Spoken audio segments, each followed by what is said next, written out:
बहुत पुरानी बात है। एक जंगल में दो पक्के दोस्त रहते थे। एक था गीदड़ और दूसरा था ऊंट। गीदड़ काफी चालाक था और ऊंट सीधा सा। ये दोनों दोस्त घंटों नदी के पास बैठकर अपना सुख दुख बांटते थे। दिन गुजरते गए और उनकी दोस्ती गहरी होती गई। एक दिन किसी ने गीदड़ को बताया कि पास के खेत में पके हुए तरबूज हैं। ये सुनते ही गीदड़ का मन ललचा गया, लेकिन वो खेत नदी पार था। अब नदी को पार करके खेत तक पहुंचना उसके लिए मुश्किल था। इसलिए वो नदी पार करने की तरकीब सोचने लगा।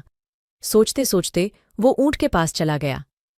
ऊंट ने दिन के समय गीदड़ को देखकर पूछा, मित्र, तुम यहां कैसे? हम तो शाम को नदी किनारे मिलने वाले थे। तब गीदड़ ने बड़ी ही चालाकी से कहा, देखो मित्र, पास के ही खेत में पके तरबूज हैं। मैंने सुना है तरबूज बहुत मीठे हैं। तुम उन्हें खाकर खुश हो जाओगे, इसलिए तुम्हें बताने चला आया। ऊंट को तरबूज काफी पसंद था। वो बोला, वाह, मैं अभी उस गांव में जाता हूं। मैंने बहुत समय से तरबूज नहीं खाए हैं। ऊंट जल्दी जल्दी नदी पार करके खेत जाने की तैयारी करने लगा। तभी गीदड़ ने कहा, दोस्त, तरबूज मुझे भी अच्छे लगते हैं, लेकिन मुझे तैरना नहीं आता है। तुम तरबूज खा लोगे तो मुझे लगेगा कि मैंने भी खा लिए। तभी ऊंट बोला, तुम चिंता मत करो, मैं तुम्हें अपनी पीठ पर बैठाकर नदी पार करवाऊंगा, फिर साथ में मिलकर तरबूज खाएंगे। ऊंट ने जैसा कहा था वैसा ही किया। खेत में पहुंचकर गीदड़ ने मन भरकर तरबूज खाए और खुश हो गया। खुशी के मारे वो जोर जोर से आवाजें निकालने लगा। तभी ऊंट ने कहा, तुम शोर मत मचाओ, लेकिन वो माना नहीं। गीदड़ की आवाज सुनकर किसान डंडे लेकर खेत के पास आ गए।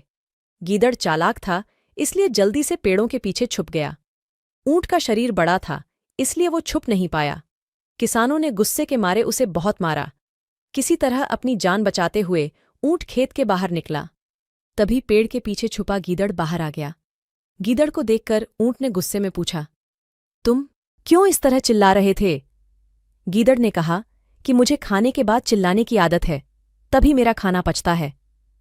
इस जवाब को सुनकर ऊंट को और गुस्सा आ गया। फिर भी वो चुपचाप नदी की ओर बढ़ने लगा।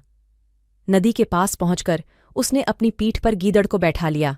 इधर ऊंट को मार पड़ने से मन ही मन गीदड़ खुश हो रहा था।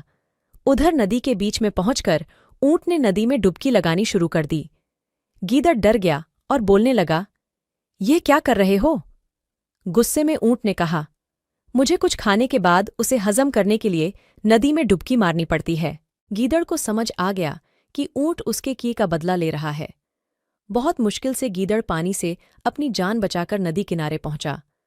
उस दिन के बाद से गीदड़ ने कभी भी ऊंट को परेशान करने की हिम्मत नहीं की। कहानी से सीख।